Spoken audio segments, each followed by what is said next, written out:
Hello my dear learners, आप लोग का जो स्पोकन इंग्लिश का सीरीज चल रहा है, आज उसी का डे 15 है। जो टॉपिक आप लोग का है फ्यूचर टेंस बेसिक्स, यानी भविष्य काल की मूल जानकारियाँ इस क्लास में बताएंगे। तो चलिए स्टार्ट करते हैं। लेकिन इससे पहले हम आप लोग को बता दें कि क्लास 1 से लेकर क्लास 14 तक की क्लास ऑलरेडी इस चैनल पे हो चुका है। तो इस क्लास को करने के बाद आप इस चैनल पर जाकर प्लेलिस्ट में हर एक क्लास को कर सकते हैं। तो चलिए, पहला आपका टॉपिक है फ्यूचर टेंस क्या है। तो देखिए, फ्यूचर टेंस उन कार्यों के लिए उपयोग होता है जो भविष्य में होंगे या पूरे होंगे। जैसे एग्जाम्पल में देखिए, मैं कल स्कूल जाऊंगा। यहाँ पर किसका बात हो रहा है? भविष्य में। कल, मैं कल स्कूल जाऊंगा। वो अगले सप्ताह। कब? अगले सप्ताह। या क्या किसको प्रेजेंट कर रहा है? तो भविष्य को। तो वह अगले सप्ताह शादी करेगा। तो इस टाइप का जो सेंटेंस हो जाएगा वो किस में आएगा? तो फ्यूचर टेंस में आएगा।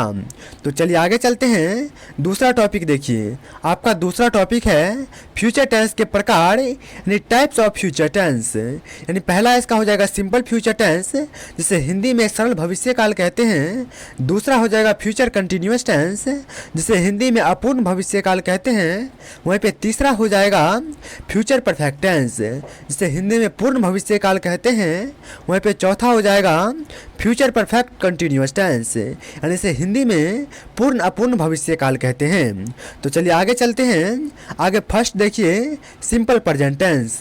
सिंपल प्रेजेंट टेंस का स्ट्रक्चर की बात कर ले तो सबसे पहले सब्जेक्ट को रखना है, यानी I, we, you, he, she, it, इनको पहले रखना है। लेकिन इससे पहले आपको बता दें कि अगर आपको सब्जेक्ट, वर्ब और ऑब्जेक्ट में कोई परेशानी होती है तो इस चैनल पे इस पे ऑलरेडी एक क्लास करवा दी है, जिसमें बेसिक से लेकर एडवांस लेवल के हर तक की कॉन्सेप्ट आपको क्लियर हो जाएगा। तो आप उस क्लास को जरूर कर लीजिएगा। तो देखिए, इसका स्ट्रक्चर हो जाएगा, सबसे पहले सब्जेक्ट को रखेंगे, उसके बाद विल या शैल को रखेंगे, उसके बाद वर्ब का बेस फॉर्म यानी V1 को रखेंगे, उसके बाद ऑब्जेक्ट को रखेंगे। तो यहाँ पर एग्जाम्पल देख लीजिए। एग्जाम्पल है, मैं तुम्हें कल फ़ोन करूँगा। तो इसको इंग्लिश में कैसे बनाएंगे? I will call you tomorrow.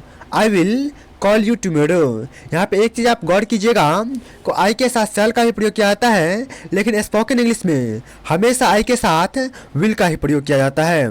इस बात को आप दिमाग में फिट करके चलिएगा। तो देखिए, अगला स्टेप है क्या है? वे पार्टी में आएंगे। अगला सेंटेंस आपका है वे पार्टी में आएंगे। तो इसको इंग्लिश में कैसे बनाएंगे? They will come to the party. They will come to the party. इस टाइप से बनेंगे। वो वहाँ जाएंगे। They will go there. वे कल स्कूल जाएंगे। They will go to school tomorrow. वे कल हमसे मिलेंगे। They will meet me tomorrow. इस टाइप से बोलेंगे। चलिए आगे टॉपिक देखते हैं। और दूसरा टॉपिक आपका है फ्यूचर कंटिन्यूअस टेंस। इसका स्ट्रक्चर का बात कर ले तो सबसे पहले सब्जेक्ट को रखेंगे, उसके बाद विल बी को रखेंगे, उसके बाद वर्ब का बेस वन फॉर्म के साथ ING लगाएंगे, यानी V4 को रखेंगे। वहीं पे उसके बाद ऑब्जेक्ट को रखेंगे। इसका प्रयोग आपको बता दें तो जब कोई कार्य भविष्य में किसी समय चल रहा होगा, जैसे एग्जाम्पल में देख लीजिए। एग्जाम्पल है, वह रात 8 बजे खाना बना रही होगी। She will be cooking dinner at 8 PM। वह, यदि हम फिल्म देख रहे होंगे। We will be watching a movie. हम दौड़ रहे होंगे। I will be running. हम खा रहे होंगे। I will be eating. हम पढ़ रहे होंगे। I will be reading. इस टाइप से बोलेंगे। चलिए आगे देखिए। आगे आपका तीसरा टॉपिक है फ्यूचर परफेक्ट टेंस। इसका स्ट्रक्चर का बात कर ले तो सबसे पहले सब्जेक्ट को रखेंगे, उसके बाद विल हैव को रखेंगे, उसके बाद वर्ब का तीसरा फॉर्म लगाएंगे, उसके बाद ऑब्जेक्ट को रखेंगे। तो इसका हम प्रयोग बता दें तो जब कोई काम भविष्य में किसी निश्चित समय तक पूरा हो चुका होगा। जैसे एग्जाम्पल देखिए, मैं 6 बजे तक क्या अपना होमवर्क पूरा कर चुकूँगा। I will have completed my homework by 6 PM। जब तक तुम आओगे वह जा चुका होगा। He will have left by the time you arrive। इस टाइप से बोलना है। कैसे बोलना है? He will have left by the time you arrive। चलिए आगे चलते हैं। आगे 4 नंबर टॉपिक देखिए। आपका 4 नंबर टॉपिक है फ्यूचर परफेक्ट कंटिन्यूअस टेंस। इसका स्ट्रक्चर का बात कर ले तो सबसे पहले सब्जेक्ट को रखना है, उसके बाद विल हैव बीन को रखना है, उसके बाद V1 के साथ ING लगाना है, यानी V4 को रखना है। उसके बाद 6 या 4 के साथ टाइम लगाना है। तो इसका प्रयोग देख लीजिए। तो जब कोई काम भविष्य में किसी समय तक लगातार चल रहा होगा, देखिए एग्जाम्पल आप देखिए, आप बिल्कुल समझ जाएंगे। 2026 तक मैं यहाँ 5 वर्षों से काम कर रहा हूँगा। By 2026 I will have been working here for 5 years. By 2026 I will have been working here for 5 years. आगे देखिए, वह सुबह से पढ़ रही होगी। She will have been studying since morning. वह सुबह से दौड़ रही होगी। She will have been running since morning. वह सुबह से बोल रही होगी।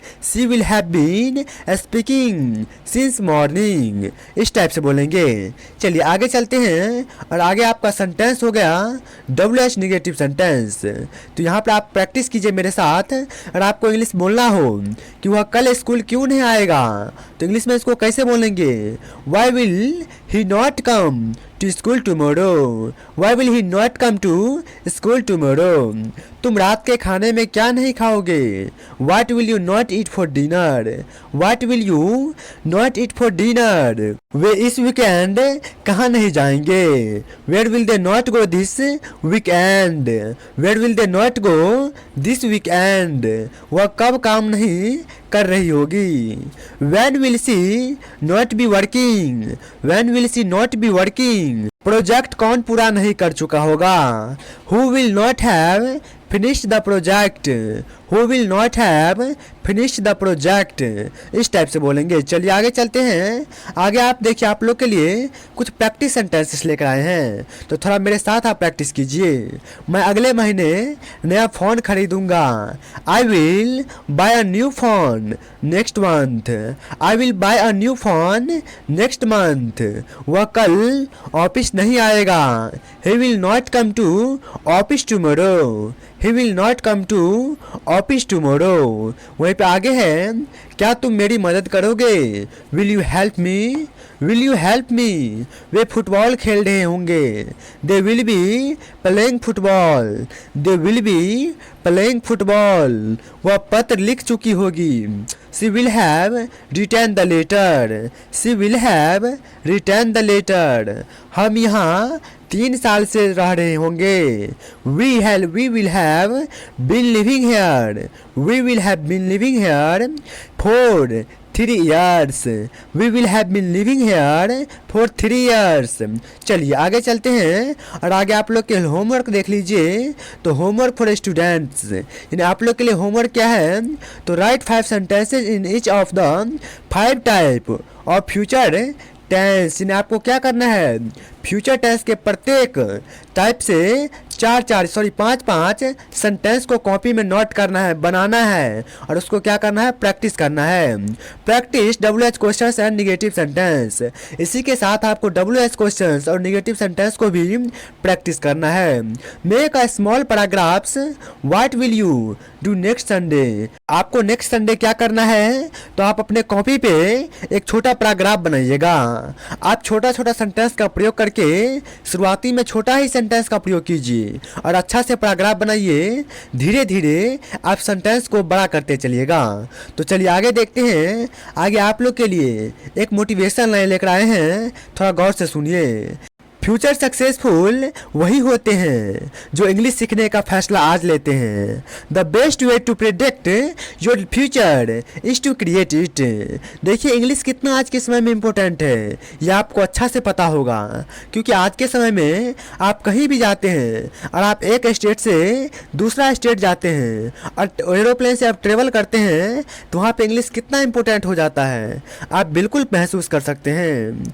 इन this time if you want to become a fluent English speaker, then you will have to practice. If you want to go anywhere, then there is English so important for you.